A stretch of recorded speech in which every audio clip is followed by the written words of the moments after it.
Hello friends, welcome to రుచి వంటిల్లు.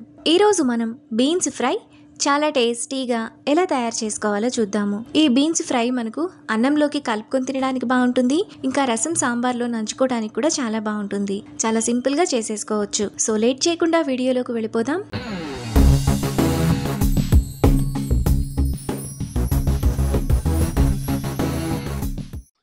ముందుగా బీన్స్ ఫ్రై చేసుకోవడానికి అరకిలో బీన్స్ను 3-4 సార్లు బాగా కడిగి ఇలా చిన్న చిన్న ముక్కలుగా కట్ చేసుకోవాలి. తరువాత ఒక స్టీమ్ ప్యాన్ తీసుకొని అందులో 2 గ్లాసులు నీళ్లు పోసుకోవాలి. ఇప్పుడు ప్లేట్ పెట్టుకొని ముందుగా మనం కట్ చేసుకున్న బీన్స్ను వేసుకోవాలి. ఇప్పుడు మూత పెట్టుకొని స్టవ్ మీద పెట్టి 10 నిమిషాల పాటు మీడియం ఫ్లేమ్లో ఉడకనివ్వాలి.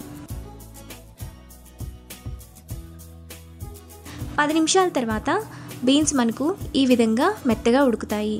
మరీ మెత్తగా కాకుండా ఇక్కడ చూపిస్తున్నట్టు ఈ విధంగా ఉడికితే సరిపోతుంది. ఇప్పుడు స్టవ్ ఆఫ్ చేసుకొని బీన్స్ను చల్లారనివ్వాలి.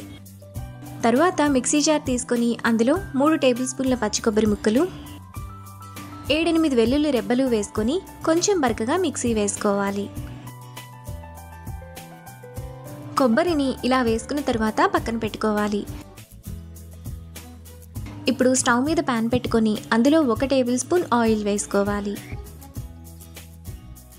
ఆయిల్ వేడైన తర్వాత 1 టీ స్పూన్ తాలింపు గింజలు, 1 ఎండుమిరపకాయ వేసుకొని ఫ్రై చేసుకోవాలి.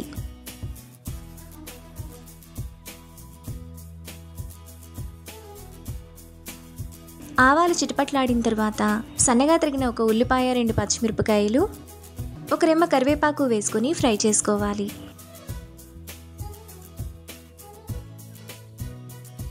ఉల్లిపాయలు ఇలా వేగిన తర్వాత అందులో ముందుగా మనం ఉడికించిన బీన్స్ను వేసుకోవాలి.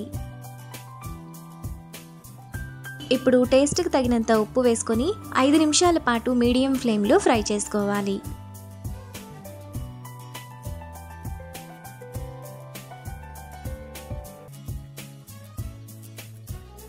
ఐదు నిమిషాల తర్వాత బీన్స్ ఈ విధంగా బాగా వేగిపోతాయి. ఇప్పుడు 1/2 టీ స్పూన్ పసుపు, 1 టీ స్పూన్ కూరల్లో వేసుకునే కారం వేసుకొని 1/2 నిమిషం పాటు లో ఫ్లేమ్లో కలుపుకోవాలి.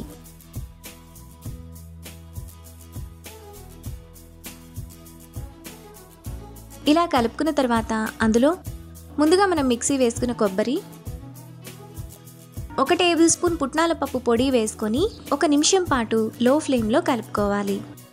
ఈ ఫ్రై అన్నంలోకే కాకుండా చపాతీలోకి కూడా బాగుంటుంది.